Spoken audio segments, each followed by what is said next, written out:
Good morning my dear friends and my dear students. I hope आप सभी लोग बहुत अच्छे होंगे।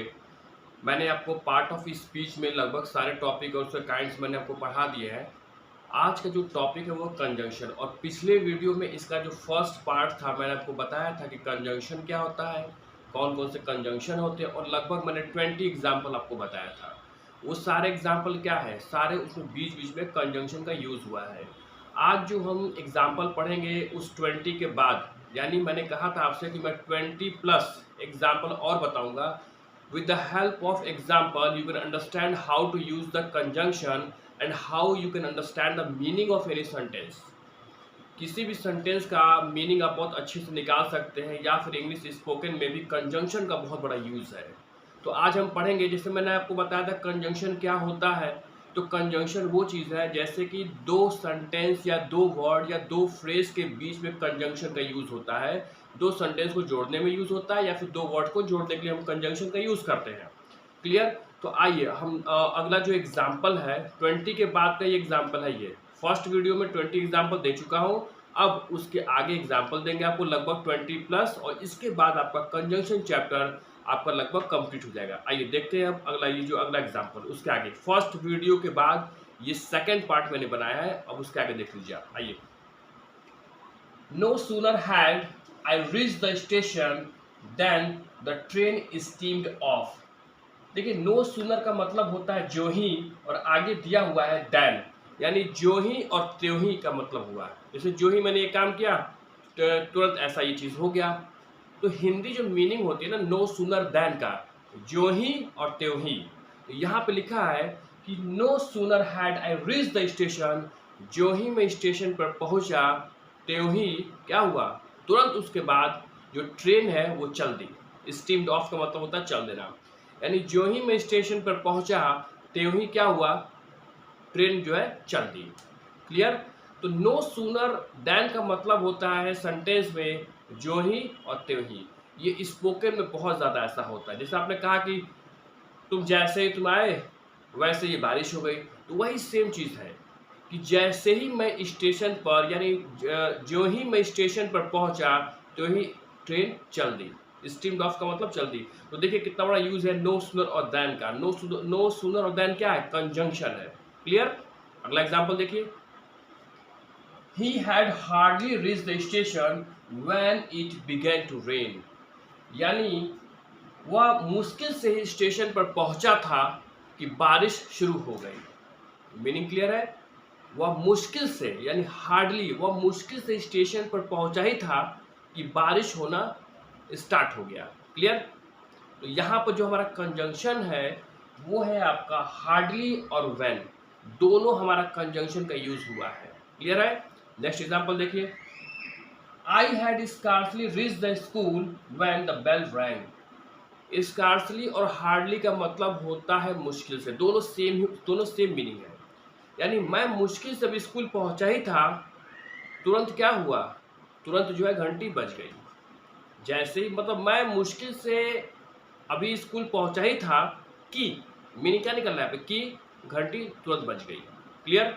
नेक्स्ट एग्जांपल देखिए, the publisher not only gave me advice, publisher ने मुझे सिर्फ एडवाइस ही नहीं दिया बल्कि हेल्प मी विद मनी, उसने मेरी पैसे से भी मदद की। नॉट ओनली बट ऑल्सो का मतलब होता है कि इस चीज़ से ही नहीं बल्कि इस चीज़ से भी उसने मेरा ये काम किया। Not only but also. The publisher not only gave me advice, मुझे पब्लिशर ने एडवाइस ही नहीं दिया बल्कि मुझे पैसे से भी मदद की। ये इसकी मीनिंग है। तो यहाँ पर नॉट ओनली बट ऑल्सो क्या है, यहाँ पे कंजंक्शन है। यानी पब्लिशर ने मेरी जो है मुझे एडवाइस ही नहीं दिया बल्कि उसने मुझे पैसे से भी मदद की, यानी एक काम किया और उसके बावजूद भी उसने मेरा पैसे से मदद किया। क्लियर? नेक्स्ट एग्जांपल देखिए, स्टे, रुक जाओ, वेयर यू आर, जहां तुम हो। स्टे एक वर्ड हो गया, और वेयर यू आर क्या है, एक हमारा सेंटेंस हो गया। तो यहाँ पे लिखा हुआ है कि स्टे वेयर यू आर, रुक जाओ जहां पे तुम हो। तो वेयर क्या कर रहा है, दोनों चीज़ों को, दोनों सेंटेंसों को, दोनों वर्ड को जोड़ने का काम कर रहा है। तो वेयर यहाँ पे क्या है, कंजंक्शन है। नेक्स्ट एग्जांपल देखिए, wherever you go you will get respect. तुम जहां कहीं पे भी जाओगे, वेयर एवर का मतलब होता है जहां भी, तो जहां भी तुम जाओगे यू विल गेट रेस्पेक्ट, यानी तुम्हें सम्मान मिलेगा। और यहाँ पे जो वेयर एवर है वो दो सेंटेंस को जोड़ने का काम करता है, तो वेयर एवर क्या हो जाएगा, कंजंक्शन हो जाएगा। आई होप कि आपको समझ में आ गया। आगे देखिए, he went whence, whence का मतलब होता है जहां से। he went वह चला गया, whence का मतलब होता है जहां से, यानी वह चला गया जहां से he had come वह आया था। he went का मतलब क्या हुआ, वो चला गया, एक ये सेंटेंस हो गया। whence जहां से he had come वह आया था। क्लियर। तो यहाँ पे whence क्या है, कंजंक्शन का काम कर रहा है, और कंजंक्शन क्या करता है, दो वर्ड या दो सेंटेंस या दो फ्रेज को जोड़ने का काम करता है। क्लियर। नेक्स्ट एग्जांपल देखिए, when the cat is away the mice play, mice का मतलब होता है चूहा, यानी जब कैट चला गया तो माइस क्या हुआ, खेलने लगा। यानी जब कैट वहां से चला जाता है तो चूहा खेलना शुरू कर देता है, यानी माइस अब फ्री हो गया कैट से, माइस खेलना शुरू कर देता है। तो जो व्हेन है ये दो सेंटेंस को जोड़ने का काम करता है, और व्हेन यहाँ पे क्या है, कंजंक्शन है। क्लियर। नेक्स्ट देखिए, चलिए अब अगला एग्जांपल देखते हैं। कम व्हेनेवर यू प्लीज, जब चाहे आप आ सकते हैं। तो कम और व्हेन, कम और यू प्लीज को जो जोड़ने का काम कर रहा है, यहाँ पे जो कंजंक्शन हमारा है वो है व्हेन एवर। तो व्हेन एवर क्या है, यहाँ पे कंजंक्शन है, और कंजंक्शन क्या करता है, दो शब्दों को जोड़ता है। अगला एग्जांपल देखिए, ही विल नॉट, या फिर कह सकते हैं कि he won't leave this place till until you promise to help him. यानी इसका मतलब ये हुआ कि तब तक वह इस प्लेस को नहीं छोड़ेगा जब तक आप प्रॉमिस नहीं करोगे उसकी मदद करने की। यानी जब तक और तब तक का यहाँ पे सेंस देता है। जो कंजंक्शन हमारा यूज हो रहा है वो हो रहा है टिल या फिर अनटिल। सेंटेंस की मीनिंग ये है, वो कहता है कि जब तक तुम उसकी मदद नहीं करोगे तब तक वह इस स्थान को नहीं छोड़ेगा। He won't leave this place until you promise to help him। तब तक वह इस स्थान को नहीं छोड़ेगा जब तक तुम प्रॉमिस नहीं करोगे उसके मदद करने की। क्लियर। तो यहाँ पे जो हमारा कंजंक्शन है टिल या फिर अनटिल हो जाएगा। आई होप को यहाँ तक समझ में आ गया। अब हम चलते हैं अगले एग्जाम्पल में। क्लियर। आइए देखते हैं अगला एग्जाम्पल। अब देखिए ये सारे आपके 10 एग्जाम्पल हो गए। अब इस एग्जाम्पल के बाद मैं कुछ और एग्जाम्पल बताऊंगा, और ये सारे एग्जाम्पल के बाद यू कैन कम्प्लीटली अंडरस्टैंड कि कंजंक्शन का यूज क्या होता है और इसकी मीनिंग क्या होती है। चलिए अब अगला एग्जाम्पल देखते हैं। Strike the iron while it is hot. कह रहा है कि आयरन पर आप स्ट्राइक तभी करिए जब तक ये गर्म है। व्हाइल इट इज हॉट मतलब जब तक ये गर्म है तभी तक आप उस पर क्या कर सकते हैं, आप उस पर स्ट्राइक कर सकते हैं, यानी उस लोहे पे तभी आप जो है मार सकते हैं। तो तब तक उस लोहे को मारिए जब तक ये गर्म है। उससे ये होता है कि उसका शेप चेंज करने के लिए होता है। तो वाइल का मतलब ये यहाँ पे ये हुआ कि जब तक, यानी जब तक गर्म है तब तक आप लोहे को स्ट्राइक कर सकते हैं। नेक्स्ट एग्जांपल देखिए, he did not go to school because he was ill। Because क्या है, कंजंक्शन है, दो सेंटेंस को जोड़ने का काम करता है।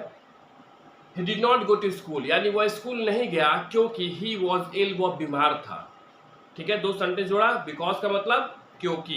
नेक्स्ट एग्जांपल देखिए, as you were not there I came back. क्योंकि तुम वहां नहीं थे। As you were not there, as अगर शुरू में आ गया इसका मतलब इंग्लिश हो जाएगा क्योंकि। क्योंकि तुम वहां नहीं थे इसलिए आई केम बैक, मैं वापस आ गया।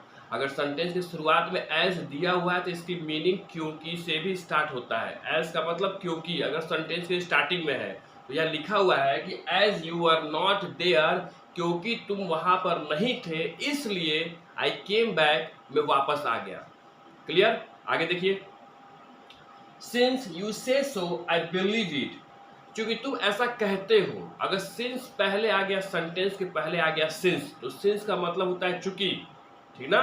तो लिखा है कि सिंस यू से सो, चूंकि तुम ऐसा कहते हो इसलिए आई बिलीव इट, इसलिए मैं इस पर विश्वास करता हूं। अगर सिंस पहले आ गया तो इसकी मीनिंग क्या हो जाएगी, चूंकि हो जाएगा। सिंस यहाँ पे कंजंक्शन है। ठीक है।